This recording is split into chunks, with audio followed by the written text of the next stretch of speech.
You know, the world is very chaotic at the moment, and my goal is to try to explain the path to this chaos. And I won't judge, I'll just explain. And that's an important point. So let me start out with 25 years of events. And the first is the battle in Seattle. That was when the NGO movement stormed the World Trade Organization meeting to protest globalization. And we decided to study trust in institutions, and we were stunned to find that NGOs were the most trusted. And it continued that way for pretty well 19 years until 2020, because they were the other. They weren't government, they weren't business, they were objective, somehow representing the people. So then we go to the Iraq War, which caused a complete destruction of trust in government, and especially in the US and in the UK, because the premise for going to war was fake and false. Then we had the great financial crisis, the huge collapse of financial institutions. And that was profound because it caused a drop in trust in business, but especially in the financial sector, and also questions about capitalism. Does it work? But the consequences of that were still to be seen about who benefited in the recovery from that collapse. Then came Fukushima.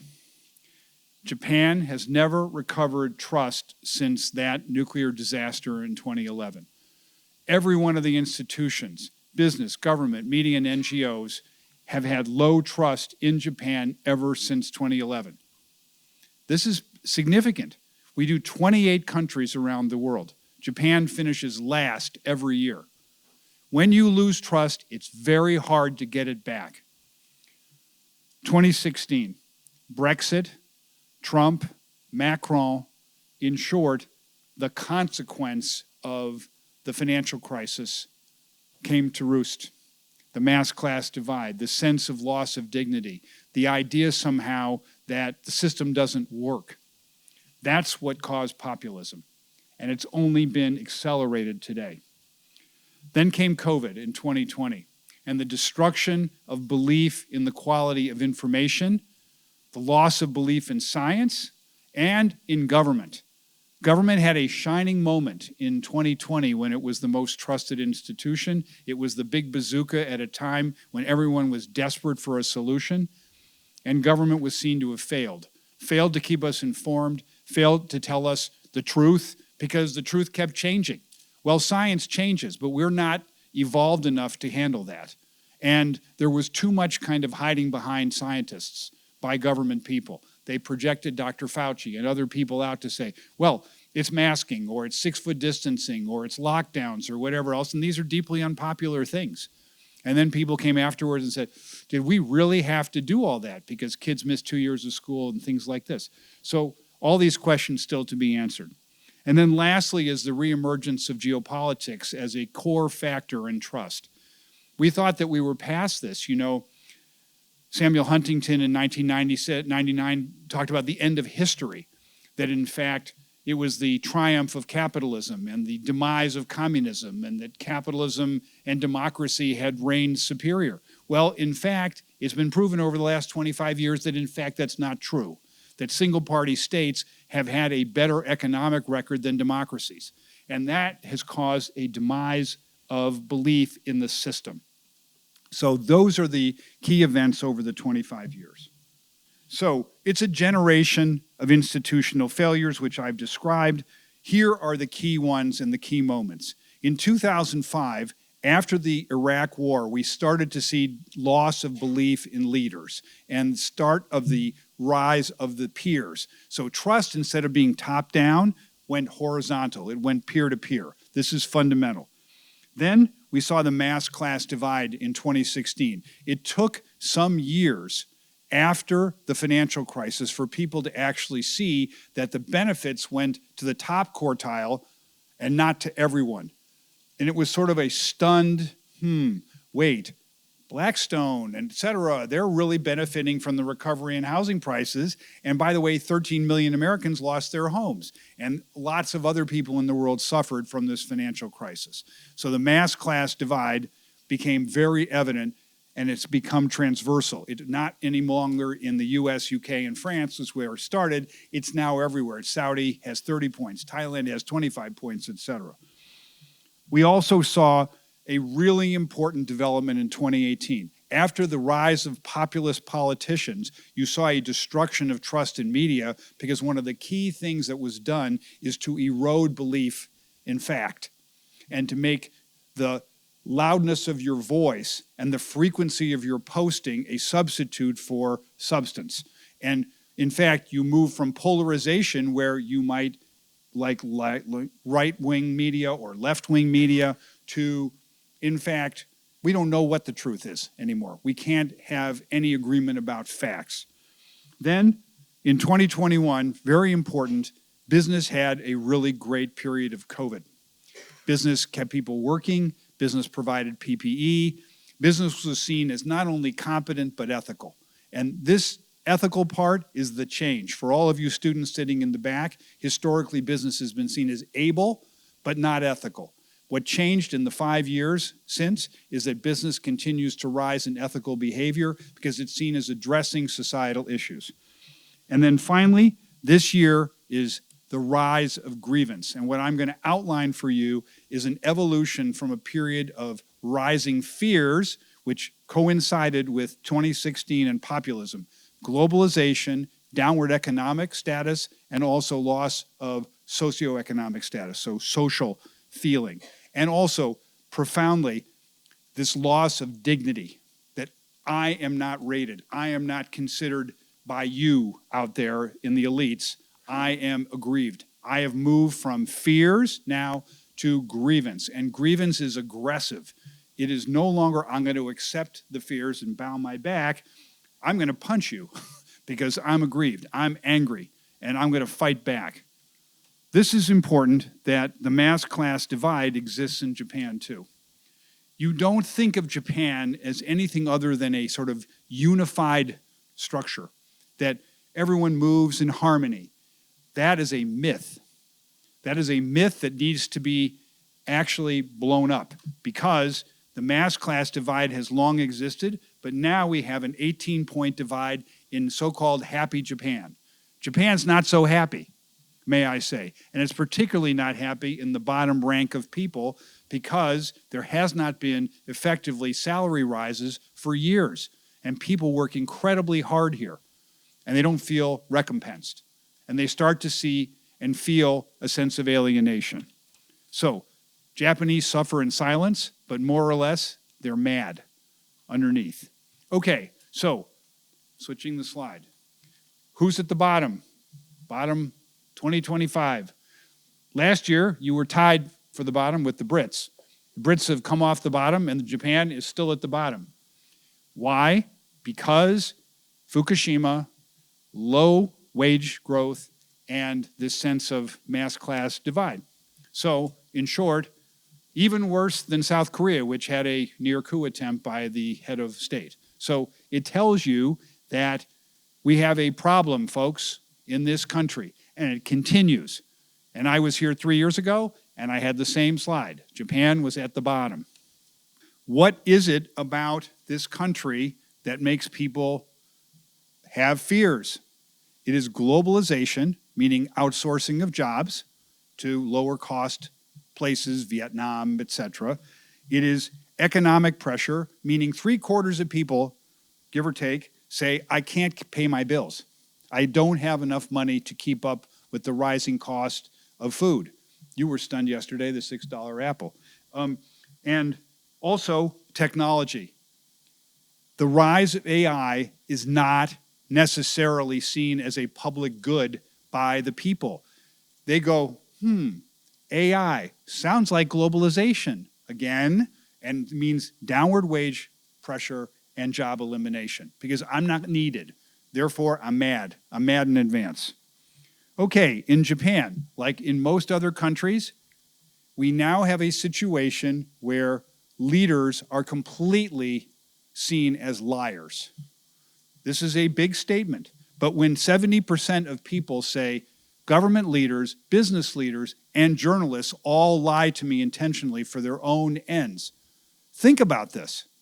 This is a complete rejection of top-down authority. It means I'm going to have to rely on myself, and that means an atomization of trust, and it means vulnerability to people who promise you stuff that they may not ever be able to deliver. But you're vulnerable because you're scared, and you're mad.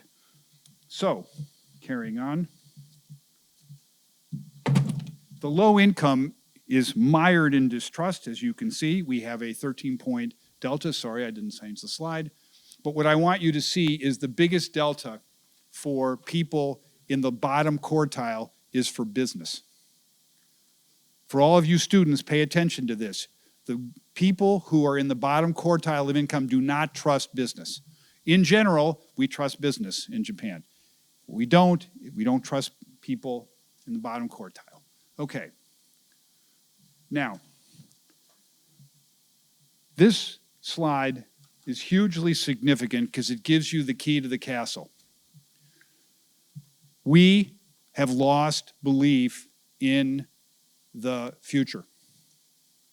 We are no longer an optimistic people. The people in democracies have the sense that they are actually going backwards. So, who's at the very bottom? Well, there is one country below you, which is France, but it's France, it's Germany, and it's Japan. Only 14% of people in this country believe that they'll be better off in the next generation. This, my friends, is the key to the castle. We've got to get back the sense that, yes, I can. Yes, I will. I can do it if I work really hard. That's what the belief has always been, that I'll do better than my parents. We've lost that conviction. Here's another that's very scary. People believe that they are being discriminated against. You don't even have diversity in Japan, in terms of race and things like this. But more or less half the people in Japan feel discriminated against. But look at the numbers in other countries and look at the jumps. Now, Japan didn't jump, but the US, for example, jumped 11 points in 1 year. And who's the biggest jump?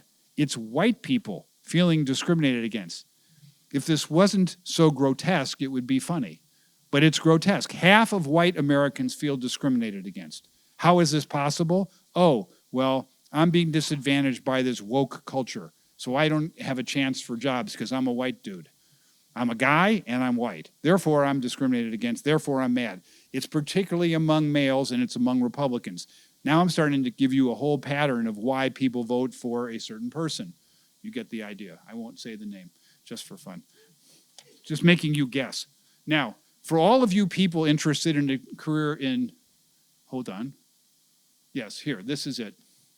I just want you to see slightly higher in lower income, but not really. This is a universal sense of being discriminated against. Slightly higher for women, etc. But the point is, this is a universal truth.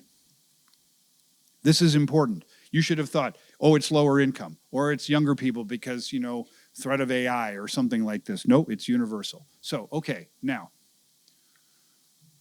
I want you to see this because if you're in business, you could normally say, okay, I'll just wait for the storm to pass, not to worry, calm down, I got this. This is a huge warning bell. If AI is to be the growth engine for the future, if AI is to be our path to better, we got a problem. Because enthusiasm for AI is declining, and it's declining pretty well across the world. You can see universal sort of negative numbers, but the biggest drops are in places that are unexpected. Why would Malaysia drop 11 points? So you start to see, and also even in China, which is quite decently high on acceptance, only 44% of Chinese think that AI is a good thing. Down to, where is Japan? Japan is 24% think AI is a good thing. That's pretty bad. I also want you to appreciate the extent of alienation. 1 in 3 respondents in this country believe in a concept called hostile activism.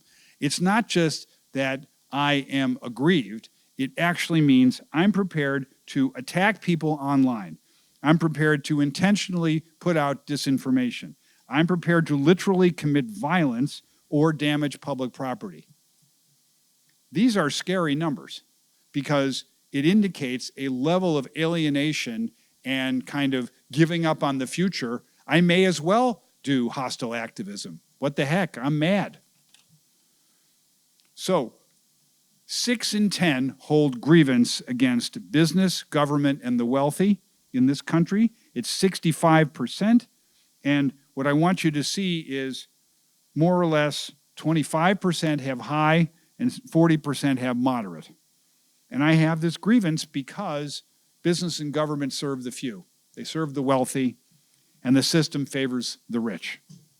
Now, if I am highly aggrieved, I have a significant drop in trust in business. So if I have low grievance, I have 58-point trust in business. High grievance, 31. So it's like a 25-point trust discount from grievance. This matters because it means that business loses its favored position in society. NGOs are the most trusted among the highly aggrieved. This is similar to most. And among the highly aggrieved, again, if you are a believer in AI, you should really be scared about this. Low level of belief among the highly aggrieved. They will not accept AI. They will protest you. They will do hostile activism, etc. Again, and I'm not comfortable with the use of AI by business if I'm highly aggrieved. So if this is our key to the castle, we are in trouble. So the question is, given all of these factors, what is the proper role for business? Here's the key argument. Business is the only institution both ethical and competent. It's in the top right-hand corner for all of you MBAs back there. This is the place you want to be, top right corner. The place you don't want to be is where government is and where media is, bottom left. NGOs, nice people, not competent. We believe that they're totally ethical, but oh well. They haven't had a good COVID. But here's the thing. In Japan, we have not a single institution either seen as ethical or competent. You have nobody in the top right corner. This is nihilist behavior. This is not good for the home team. We've got to get institutions towards the top right corner, and especially business. It's unusual that you have a low competence number for business. Very unusual. Why? Well, because you don't pay us enough, and you're therefore not giving us what we need to succeed. You, having run a financial institution over there, young man, you know all about this. He's an old friend of mine. Just ignore that. Grievance undermines belief in business. If you have highly aggrieved people, every institution's in the bottom left corner. You saw where business was before 210. Business has declined to -30, -32 among highly aggrieved. We've got to get people out of this high grievance situation. This becomes an urgent matter for business. This is not optional. This is not for fun. Okay, so again, the classic behavior by business in a time of a storm is imitate the turtle. What does that mean? You have a big shell, you stick your head inside the shell, and you wait for the bad guys to leave. That would be the stupidest move you could make, because grievance is not going to go away unless you do something. And people want you to do more. They want you to do more about climate change. They want you to do more about affordable products. They want you to actually weigh in on misinformation because they think you have facts about things like AI that media doesn't. Also on discrimination, and finally on upskilling or retraining. And retraining is the secret sauce here because everybody is really nervous about job loss. What do we want business to do? Give us well-paid jobs. Pretty simple. But pay us more. Reskill us so that we can be competitive and compete for the future, and give us a civil workplace where we can have discussions. You should have thought we could have these in the neighborhood. Not anymore. We have them at work. So what's key about this slide is look how universal it is across the high, medium, and low grievance people. It's the same. Why does that matter? Because the highly aggrieved believe if you give them good paid jobs, well-paid jobs, if you reskill them, and if you have a civil workplace. So we're starting to get to solutions here.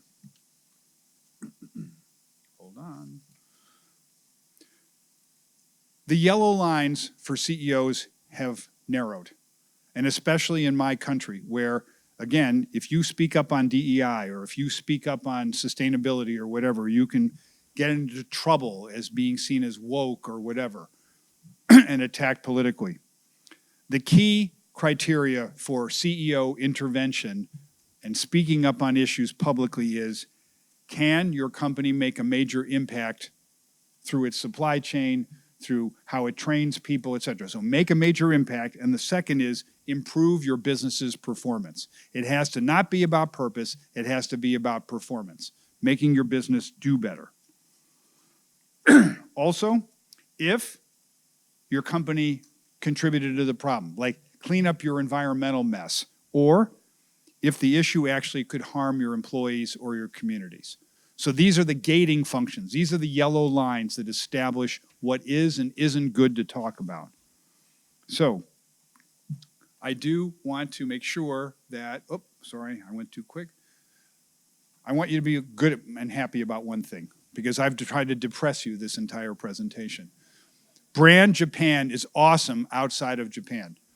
You guys may not like your own companies inside Japan, but outside Japan, so maybe you should travel more, or maybe you should get assignments in other markets. But Brand Japan, other than Canada, we're tied for Canada. You're the highest in the world in terms of repute. This is a great thing.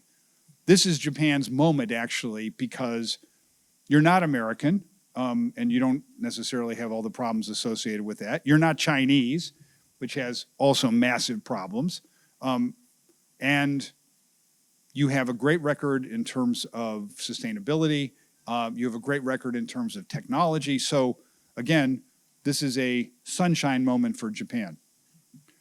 All right, so I want to make 4 concluding points. The first is we've got to address grievance. This is not a sustainable long-term situation. It is highly volatile. We are subject to populists and behaviors that are completely unpredictable. We want to get back to a place of predictability. Second, it's not that business has a license to lead, business has a license to act. There's a distinction. Don't stick your chin out, but do something. Third, you can't do it by yourself. On something like reskilling, do it with government, do it with NGOs, do it with partners. And lastly, we've got to get back to a place where we believe that the next generation can and will be better off. Optimism is the Z-axis. If you think about an X-axis, competence, Y-axis, ethics, we have to have a Z-axis where we get to the top right corner, and that's the place where we have to win. Make sure that people believe that the next generation is going to be better off. So, Hori-san, I'm prepared to understand ordeal by Hori. Ready.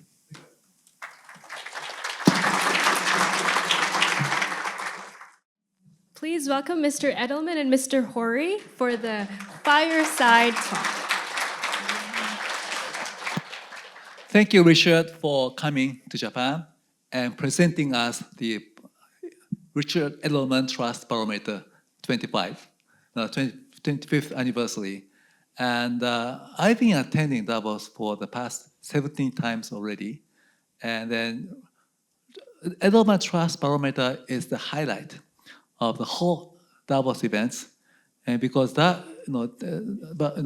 Edelman Trust presents us actual data, which is more universal and at the same time to the point, and come up with some kind of keywords which we will need to act on. And therefore, I always enjoy listening to Richard, and we are so happy that all of you are here to be able to listen directly from Richard. So thank you, Richard, for coming over. At the same time, I have become a board member of Edelman Company from last year, so I'm on the board with Richard, and therefore I have lots of things I want to say. I believe Julian Ted is online, so shall we ask her for her comments first, and then go on to some discussions? I have asked Richard about whether we should ask her now or later, but Richard said she is busy, like a journalist, so we should ask her as soon as possible. Is she online? Hi, can you hear me okay, Hori-san? Yes, I can hear you. Thank you very much for participating. Well, thank you very much indeed for this very interesting work that you've been doing together with Richard. And I think what Richard has just been presenting is incredibly important, not just because it has this wonderful 25-year-long history, but also because it helps explain some of the bigger challenges to the political economy today in a way that really should make any leader of any sort think hard about how they are interacting with the wider world. And I guess the key things I'd say is that, firstly, this work and this research shows that in some ways we really are in something of a crisis of trust today and an explosion of grievance and anger that is at the root of a lot of the challenges that corporate and political leaders are facing. Secondly, that I think one of the really interesting ways to frame this is that there really has been a sharp decline in trust in institutions and the sense of social cohesion in many countries. But in some ways, we're not just seeing so much the collapse of trust, we're also seeing the migration of trust away from trust in institutions towards trust in peer groups. And it's very interesting if you look at some of these trends from not just a polling perspective, but an anthropological perspective. I'm trained as an anthropologist, and see how people are actually behaving in their everyday life, in addition to what they're telling pollsters. A couple of data points which are very striking, which I've seen from separate research that groups at Jigsaw and MIT and Cambridge have been doing. And one of the interesting findings that's uncovering by looking at the behavior of Gen Z in particular is that Gen Z trusts bots more than humans when it comes to medical information in places like America and India. Another interesting finding is that Gen Z tends to consume content by reading first the headline, then the comments, and only afterwards the actual content of a news article. Both of those findings are obviously very challenging for people like myself, who are journalists, or anybody who's in a position of classical expertise. But they do complement a lot of the themes from the Edelman survey. And they seem to be particularly stark when it comes to the mass class divide that Richard has highlighted so often. And so the question is that in a world where increasingly we're seeing people trust their peer group and trust, if you like, lateral patterns of trust more than trust in institutions, to the point where even trust in institutions like NGOs have been declining. The question really is, how can leaders restore trust in their own entity and essentially provide, if you like, a balancing to this current shift in the trust patterns? One of the other very fascinating surveys from the Edelman survey is a degree to which people still trust local leaders, their own company, as opposed to business in general. And so one way perhaps to frame this going forward is to recognize, firstly, that trust patterns are shifting from the institutional to the peer group, to recognize that actually, insofar as there is some sense of local identity or a local circle for business, that they should absolutely play into it. If the employees are saying they trust their own business leader, their local leader, as part of an extension of their own circle locally, then that's something which should be played up in communication and the way that businesses behave. And I think lastly, people should recognize that trust is cyclical. Things do change. The media once was really highly trusted, then that collapsed. Tech companies in some respects are still trusted, not in others. And as we go into an era where AI and science and tech are challenging so many of our preconceptions, we should think about how to play into the trust factor and how it's evolving as well. And Japan, I think, has a lot to teach the wider world on two levels.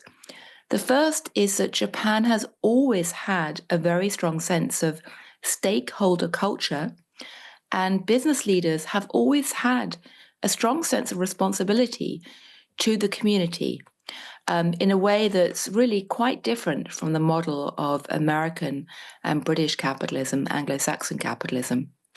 So that's the first point I'd stress very strongly, that I do think Japan has a very strong sense of stakeholder capitalism. And that has extended into the way that Japan is continuing to uphold issues like environmental concerns and wider ESG agenda with a great sense of consistency, which is frankly very admirable and very badly needed. So I'd really urge Japanese leaders to raise their voices on those points right now on the global stage. And the second point I'll make, which is a small point, but also important, is that Japan has long had quite a different attitude towards innovation and artificial intelligence and many tech and digital areas. It's a very positive attitude towards robots and AI compared to many Western countries.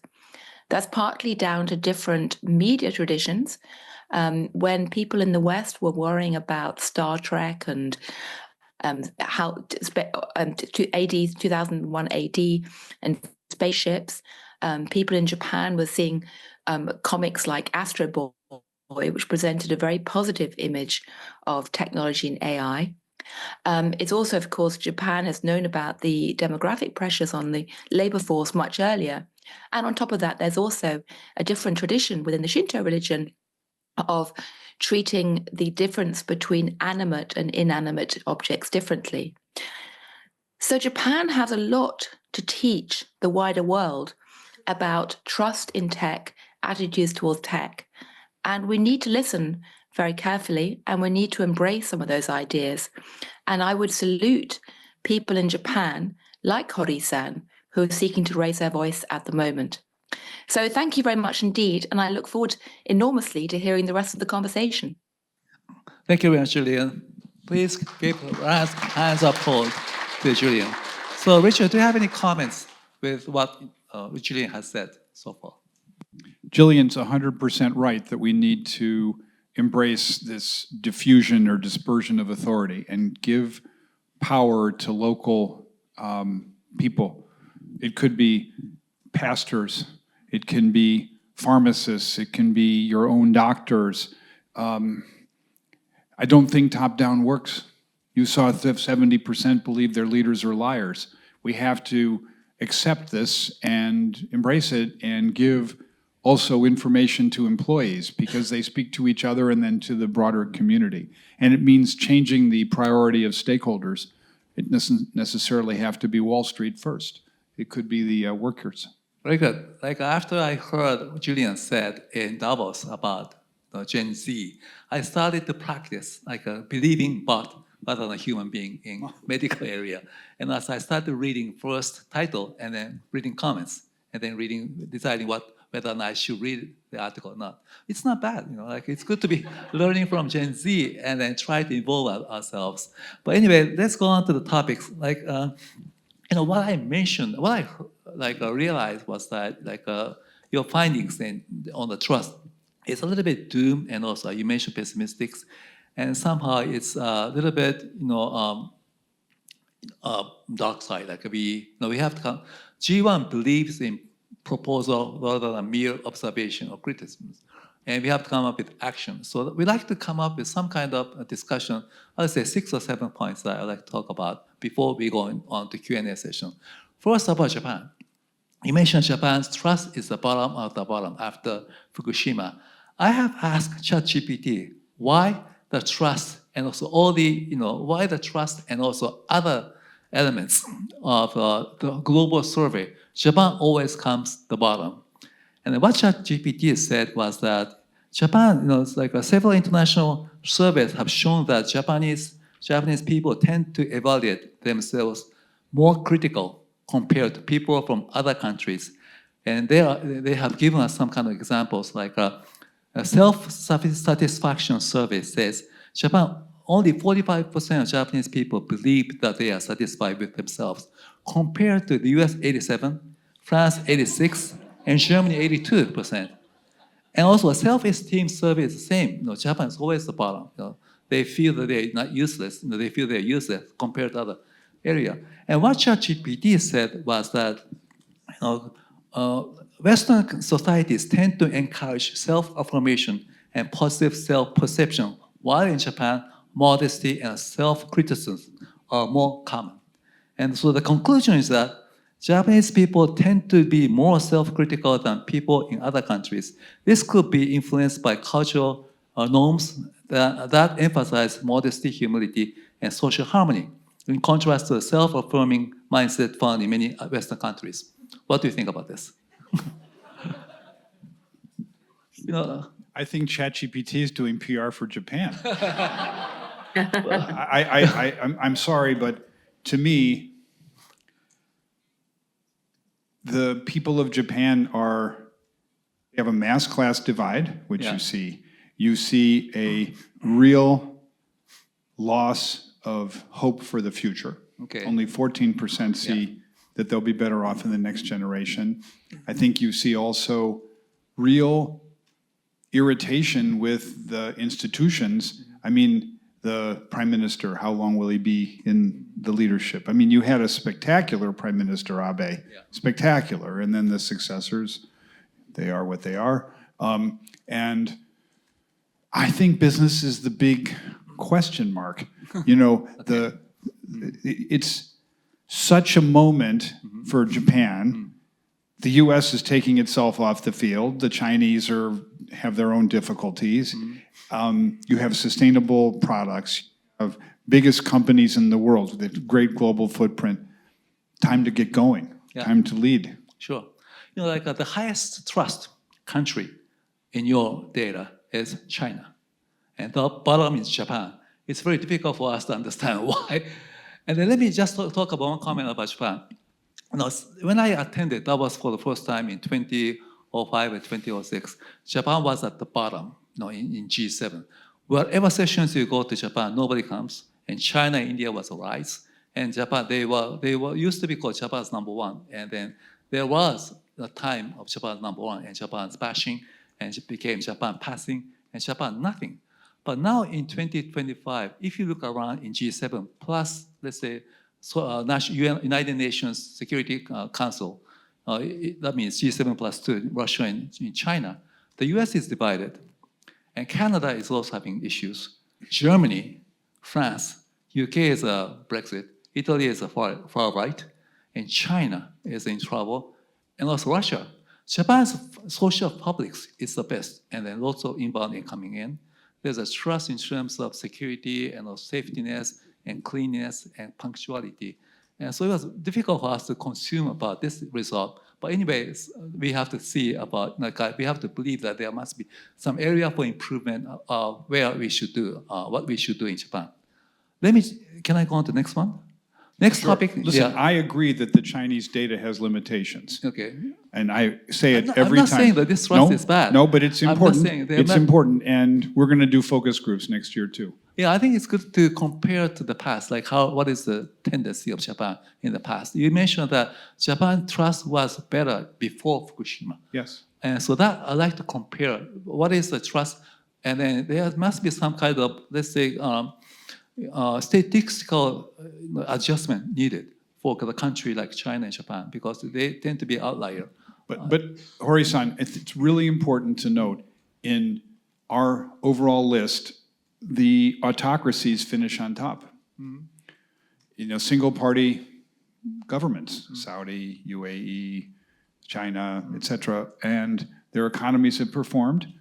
And there's a trade-off, I guess, between freedom and economic performance. People buy into the theory of, I'm going to get wealthy. And I'm not saying I agree with it. I'd rather live in a democracy for all of our problems. Yeah.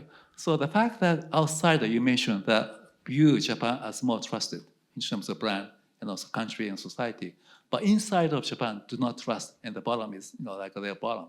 There must be some kind of cultural tendency that do you belong to YPO? I belong to YPO, and then YPO survey always say that I graduated from you YPO. graduated, okay, and then they always 50, compare. bye-bye.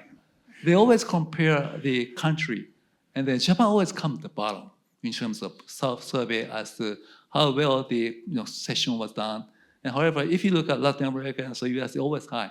So we tend not to put, let's say, 10 out of 10, easily. We tend to put 7, even though you feel satisfied, you say 8 or 9. We never put 10 out of 10 all the time. So I think there must be some kind of element onto it, but I'm not saying that this data is wrong, but I'm saying that there might be some kind of adjustment may be needed for Japan.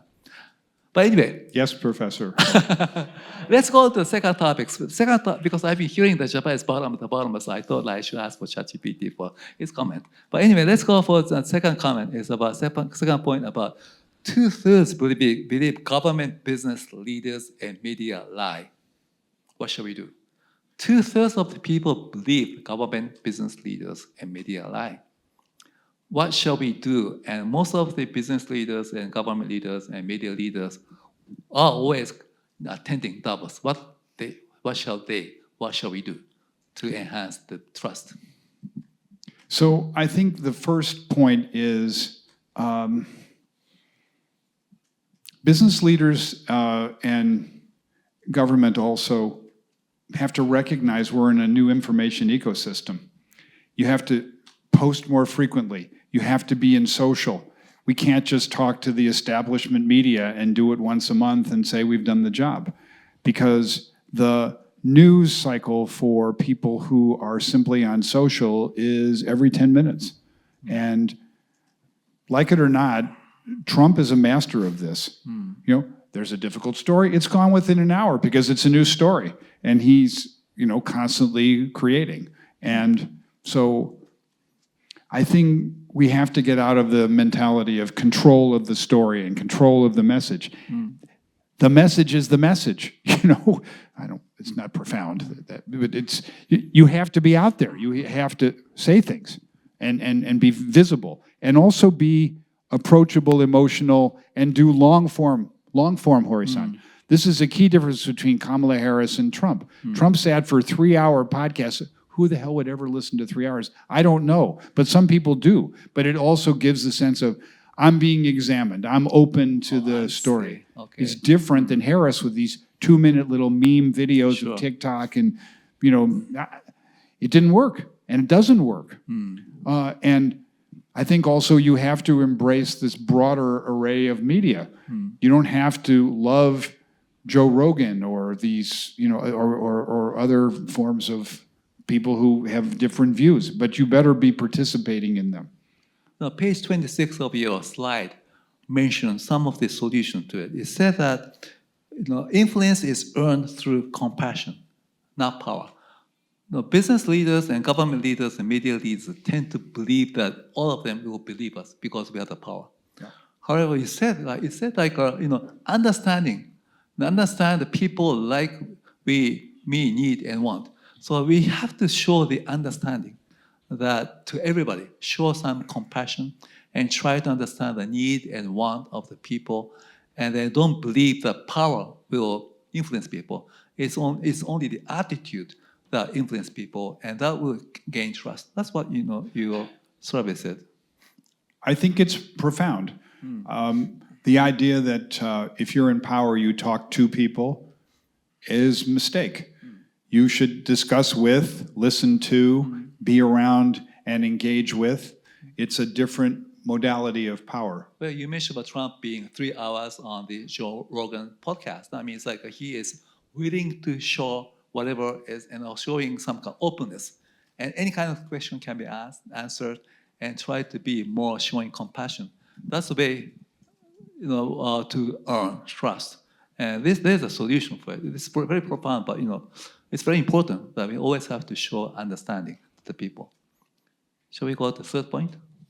Sure, but there's also going to be issues which are tough, and one for me this last 2 years was Israel-Palestine. And I'm Jewish, and October 7th happened, and I felt, stunned, and my daughters are the age, and my stepdaughter's the age, could have been at the rave and all this, and so I wrote something, and some of my people in the Middle East were quite upset with me, and I went to see them, and I sat with them for each an hour and a half in UAE and in Saudi, and I said, tell me your stories.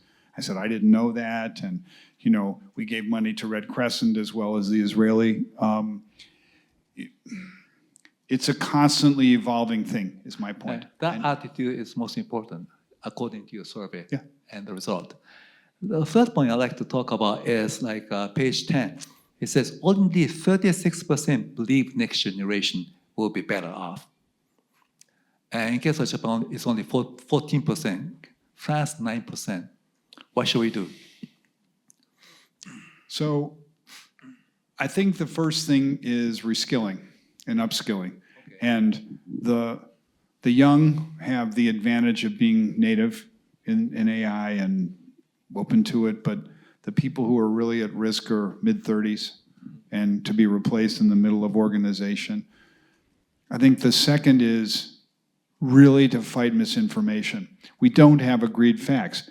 The statistic I gave you that 2/3 of people can't differentiate between misinformation and facts, that's a hopeless situation. It means business and NGOs and government all should contribute to the information flow. Good. Let's show page 23. Yeah, this is a very good slide showing, you mentioned the solution. And you mentioned that what we need is that we have to show that there are jobs available. And at the same time, we have to reskill and train people. And at the same time, we have to provide civility. What do you mean by civility? So what I mean by this is, in our work, we have found that the workplace is the safe place for discussing hard things.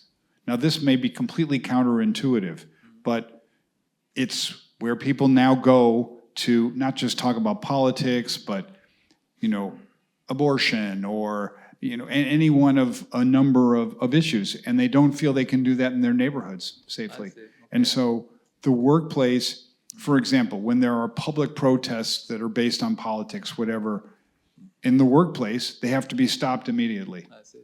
So that means what it says is like we have to persuade and we have to make them believe that there will be interesting job, exciting job in the future. And those next generation will be trained and reskilled accordingly, and they are secured. But Hori-san, I think it's even more than that. Okay. I think we have to tell the truth to people now about which jobs are actually going to go. Okay. And I think business has been a little bit hiding the potato. I see. Because a lot of sort of white-collar jobs are going to go. And they're going to go because they can be replaced in an insurance or financial services or so just say 25% of the force is going to go in the next 3 years, and you need to go get reskilled right now. And I'm doing this at Edelman. I actually believe that there's going to be a major transition. You can write a press release a lot faster if you already are skilled in ChatGPT. But like history tells us that some jobs will be disappearing, but then the new jobs are being created.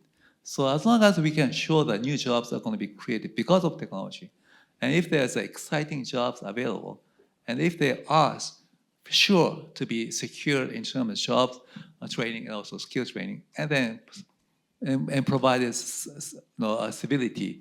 And if that is the situation, this data will sure to go up. And that's what we have to persuade to the next generation. Because all of us have kids. We have to convince the kids that the next generation is going to be better than this generation. But I also think in this country, CEOs are really worried about labor shortage. Yeah, and this is the baby bust, there's one child born per family, et cetera, which, and don't have enough jobs for critical roles. And so that's a second point. Well, like as Julian mentioned, Japanese have a different attitude toward innovation and technology. We can use AI, we can use robotics, and at the same time, we always provide job securities by companies. And therefore, whenever jobs may disappear within the companies, we retrain those people to the better and high added value businesses. In case of JL, you put on lots of trains. Nobody is cutting tickets any longer. They are all being replaced to automatic gating system, and therefore they have been replaced to reallocated to higher added value jobs. And if that is secured, therefore Japanese people don't feel afraid about AI or robotics because they feel that their jobs will be secured. But again, if Japanese companies know how to do this, they should do it in the US and in other markets where they have positions of importance, because you know about reskilling already. I think Japanese companies are doing it in the US. I don't think Japanese companies fire employees so easily. And they try to retrain and they try to retain and re-educate, retrain, and reallocate as much as possible. It's a good model. Yeah, I didn't know what that. we have. You mentioned about stakeholder capitalism. That's what Julian mentioned. I think that's what we have been doing. But as long as we provide that kind of certainty to next generation that there will be exciting jobs and there will be some good training and also reskilling opportunities and civility is being secured, I'm hoping that those data will go up. But Hori-san, also, you have led the revolution in Japan to believe that working for small businesses is important or even better than big business. Yeah. That's something new, because safety has always been big companies. Safety might actually be being on your own. Yeah, and but it being changed. Like entrepreneurial. Japan also changes drastically. The mentality of best and brightest have changed. They used to work for a company like Sumitomo, but now they want to start their own companies. All my kids don't want to work for big corporations any longer, and they want to be working for startups or starting up themselves. And so the mentality of the Japanese people also changing. The value system is also changing.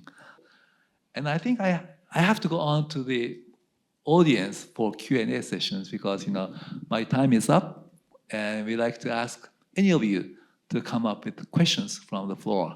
So who will like to start? Okay, maybe there are 3 hands up, like maybe Nakagawa-san.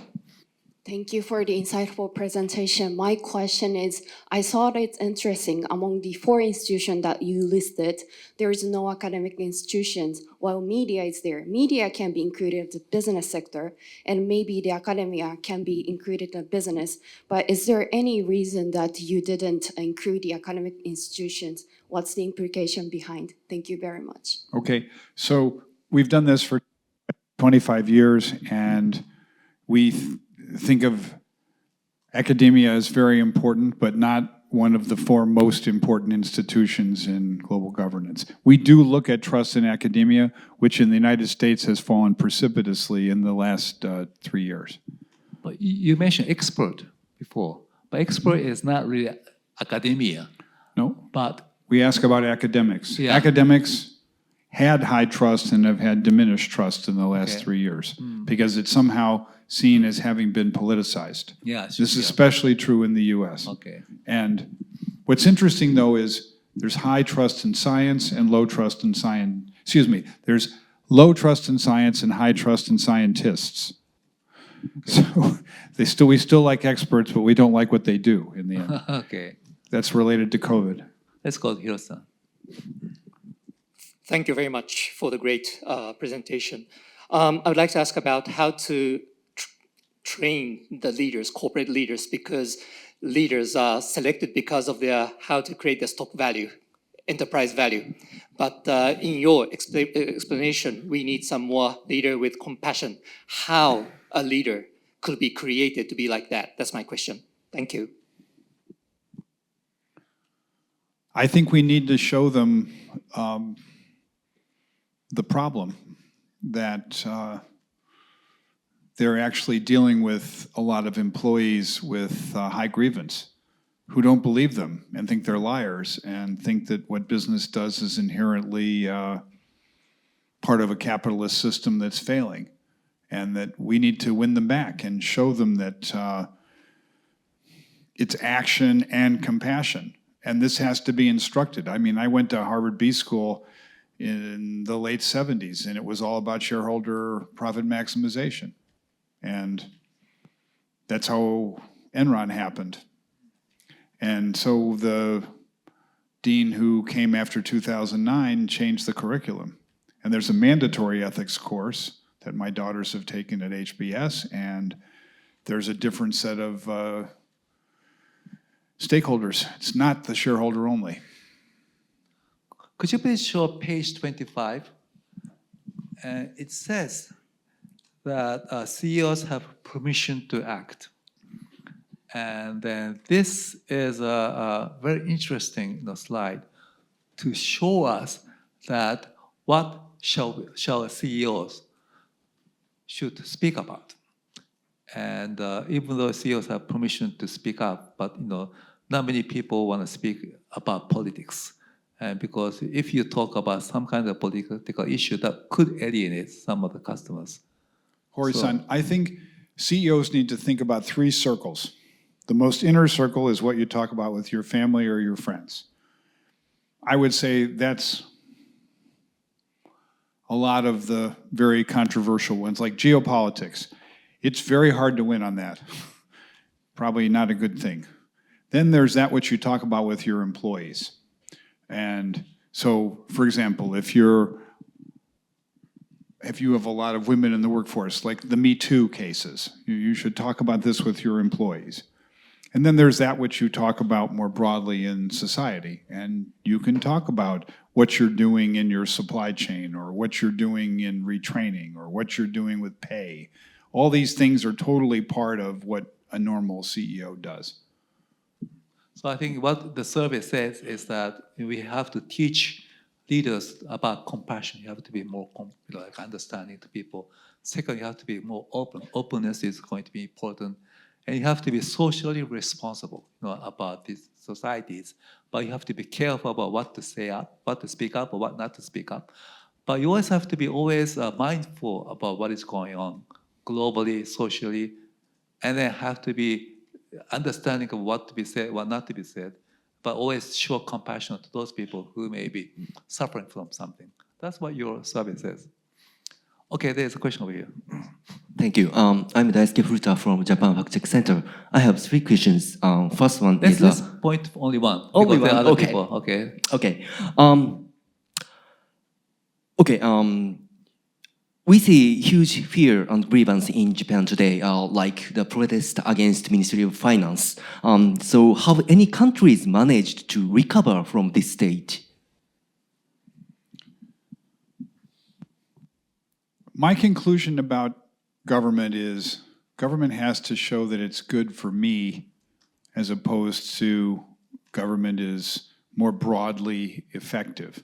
And I think for Japan, programs that are oriented to skills and tangible benefits to the bottom quartile people. I don't mean welfare. I don't mean guaranteed incomes. I mean a chance to make a good living and not feel constantly choked about having enough money to pay your rent or buy food. That's not okay. So if I were a government, I would also delegate more to local, because local governments have higher trust than federal. Okay, any other questions? Yes, there are 2. Please, and then circulate. Thank you for this presentation. I want to ask you a question about things that you maybe don't have data about. Before you started doing your survey, there were many crises happening in government and in geopolitics and economics and socially. Watergate and spatial disasters and whatever. But one has a sense that when you started your surveys in 2000, there was a level of trust in institutions and media and so on. It managed to survive that. What's different now? Why are the kinds of crises that we've been having lately really eroding trust? I think that there was a general consensus in the late 90s that the only distinctions, there was Francis Fukuyama, and he's like a very important thinker, and he did a distinction between the US and Korea about trust, and what he found was the Americans had a superior legal system, that somehow people in Korea had low trust because they thought somehow the chaebols had too much control and that it was, somehow crony capitalism and all this stuff. Unfortunately, I think the United States has merged with that theory of the case. But the reality of trust is we had a fantasy moment in the late 90s about the power of markets and the power of capitalism and the belief in democracy, that it beat communism. And that was the happy state. And I think we've devolved to either the reality of the longer term, like long-term cycles. And also, I think social media has just had such an accelerating effect on behavior and disbelief and cynicism and immediacy and a need for, reward. And disinformation is shared 10 times more often than fact because it gives you more social cred. So we've undermined the fact base, and at the same time, the media ecosystem has changed. Local newspapers are disappeared, et cetera. So that's a long answer. Well, I belong to Global Agenda Council of World Economic Forum, the council called New Model of Leadership. And there were about 60 or 70 global agenda councils that time. And they were talking about energy and climate change and lots of geopolitics and all those issues about food and also security, regional issues. And they all come up to the problems of lack of leadership. And therefore, they came up to the new model of leadership council, and they tried to come up with a solution to how to create a new leader in this environment. What we did was, first of all, we analyzed about why the leaders are incapable of executing in this environment. And we came up to 3 or 4 reasons. One is that social media, you mentioned. Social media is spreading information so fast. Let's talk about the time of Fukushima. Everybody knew there was a house of a nuclear reactor was exploding. And then social media, so therefore, leaders have to come up quite, in about 1 hour about what to be said. And otherwise, people will not understand about, and they will be scared to death about what is going on. And so, number one, social media is spreading information. Number 2, internet is speeding all the information spreading, and therefore they are demanding more news, and also more clarification earlier than past. And third is about globalization. Things have become so much globalized. So leaders have to be mindful about how the US would think, how the Russia and China would think. You have to be more mindful about globalness. And fourth, we talked about is more diversity, more diversity. It used to be the leaders, before that time, the leaders were mostly white, black, like men globally. And at that time, there was Obama in the US and was Merkel in Germany. And then, Harvard was a female leader. And you see more and more diversity. And therefore, you have to have a very good understanding about cross-cultural relationship to be able to come up with a good solution and good viable leadership position. And that has made things to be difficult. And that may be one of the reasons why the leadership has not been trusted, because the leaders have not been coping with that kind of changing environment. So therefore, it's a difficult situation for leaders to be able to do it. And then therefore, you have to come up with some kind of solution, as Hirose-san mentioned, about how we should educate leaders better to cope with this constantly changing, speedy, and global and dynamic and also diverse world. Yes, Sakiko. Thank you very much both for the great presentation, the session. The trust, if the damage has done already, What's the best reaction to that? Because it's risk management, and I think what he said actually answered half of it. But like, for example, if it's a scandal, you can just admit and apologize and try to come up with a solution. But if something like Fukushima, there's no solution yet. Or COVID, we didn't know what was right or wrong. Vaccine, we don't know what's right or wrong. What is the best response or solution that you will think? This is really come down to the leadership ability, but when we don't know if the damage is done, it's like if it's television, the first response was really bad. So what do you think is the best response for those things that a big damage is done? Okay, so I think that the best play with a crisis is evaluate, speak, and set a framework of how you're going to fix the problem, then report back that you have fixed it, but then come back to the broader ecosystem and try to evaluate what it would take to make the entire situation better. So on Fukushima, if I were the Japanese government, I would have tried to immediately remediate the problem of the damaged reactor, but then have some kind of serious inquiry about the future of nuclear energy and say, this is an island that doesn't have a lot of energy. Maybe there's at some point going to be safe nuclear and we should keep the options open to do it. I mean, I understand the response in those days, like nuclear, forget it. And then the Germans followed, et cetera. But here we are with data centers and they need power and people are proposing small nuclear. I don't think that should be precluded. I think it should be considered. Sure. Like I talked about global, like a new model of leadership. And one of the solutions I came up with is warm heart, you have to be compassionate. Cool head, you mentioned evaluate. And then speedy, you have to be responsive with candid communication. You always have to tell people that what you know, what you don't know. And you have to be speedy. And also at the same time, dialogue, you have to have a dialogue with discussions. And that is, I think, key to be able to cope with this constantly changing, speedy, global workplaces. Leader is tough. And there's one over there. Okay, yes. Thank you, Hori-san, for organizing the thing, and thank you, Richard, for the lovely presentation.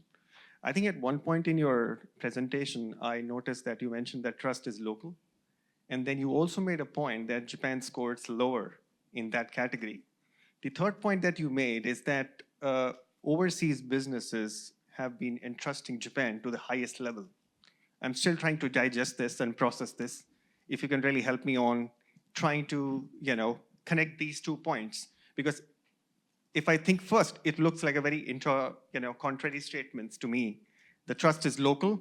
The local people is not helping get Japan to that level, but the overseas businesses are giving Japan at that level. And I think as a business consultant, I am definitely get asked these questions so many times, which get difficult to explain. I think it's very fortunate for us to hear from you today. Sure. Thank you.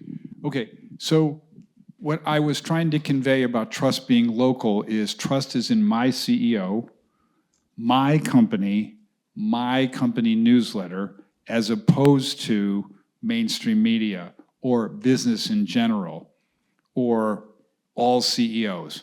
And why? It's about control. If I don't feel comfortable with the company, I can quit. I can go work somewhere else. And what people have felt in the last years is loss of control. They don't have any sense of the facts. They feel nervous about the system. So now, moving to your second point, brand Japan is powerful and needs to be used more. I mean, it's like having a superpower jersey for the team in the World Cup. And it's a huge value add. Being German, being Japanese, Canadian, those are the 3 leading brands. Brand America is sinking, especially in Southeast Asia, Middle East. Look at your competition. I always like going against weaker competitors. Very good. Okay, Ted, do we have some more time or we don't have time? Do we have some question online? Okay, let's go on to. We do have a question from our online participant. This is a question from Dai Tamesue.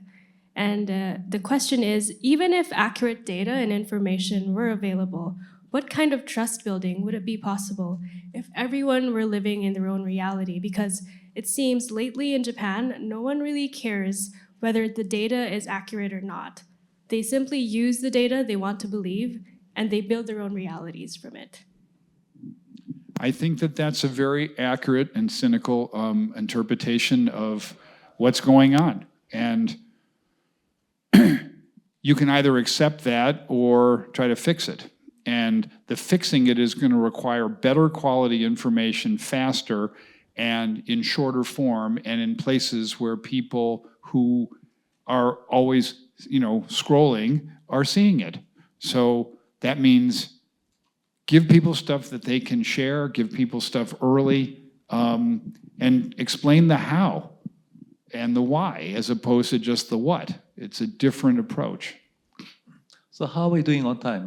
Do we have to close it question or can we take one question from Ted from the floor, and then if Julian is still around, I'd like to have Julian make comments. Maybe Thierry and two of you, just quick questions for two of you. And one for Thierry over there. Thanks for a great discussion. I was really struck by the this high grievance slide of what they're willing to do. I was really dumbfounded by that, right? It's just shocking. And that's Japanese, right? Yeah, somebody shot Abe. I just want to hear more your perspective about what's the roots and what can be done about that. Seems like good. Let's go to Thierry. Do you have a microphone with you? Because why don't you bring Ted's microphone over to Thierry?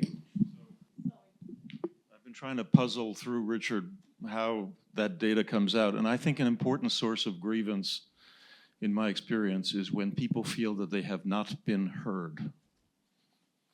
And so if there is time at the very end, you are the expert on dealing with crisis. We have a crisis in America because there are a lot of people who voted for one of the folks that's on that slide up there because they felt they were not heard. So what has to happen in America for those who feel they have not been heard to be heard? Okay, very good questions. So, Richard. Okay, so two questions.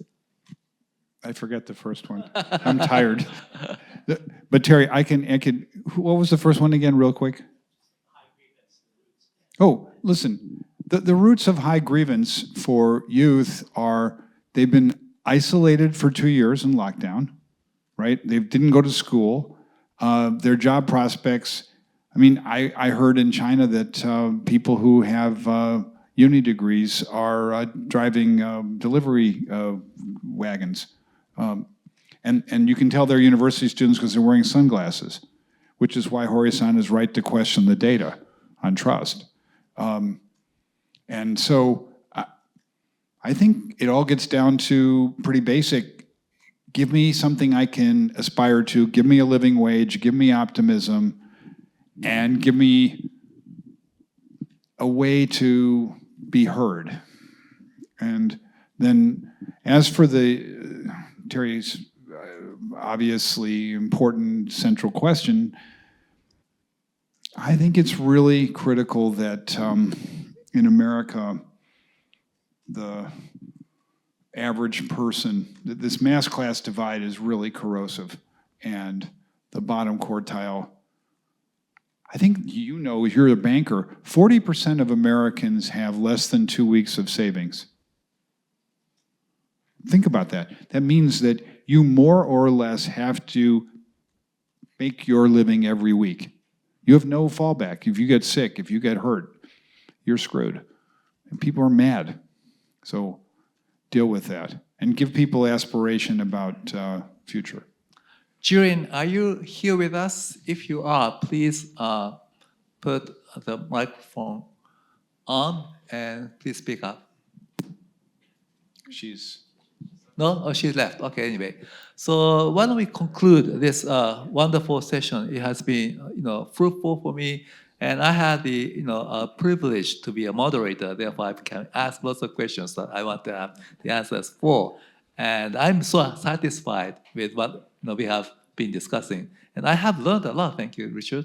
May I have one last comment? Sure. Okay, please do. And then he should conclude. I said the same thing in Davos that I'm going to say today.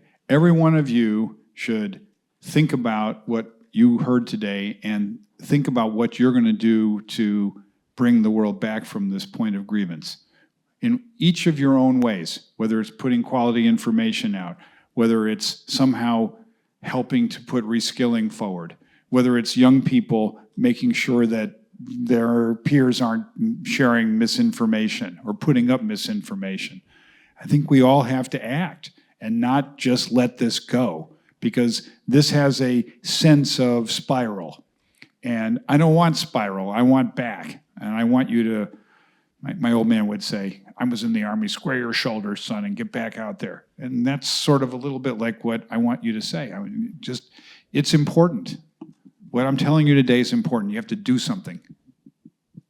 Well, thank you, Richard, for coming. All of us, including me, are so happy and pleased that you came over to Japan and presented to us the memorial 25th, special 25th anniversary session on trust. And we have learned a lot. And we have a lot of work to do. And I hope that you will come back again for next year for this kind of presentation, because we all love this session. And there are lots of, smartphones up, and so you can take lots of photos of us, and you can spread out the words that you should come to this event more next year. So please give a big hands of applause to Richard Edelman for coming over. Thank you, Richard. Great. Thank you.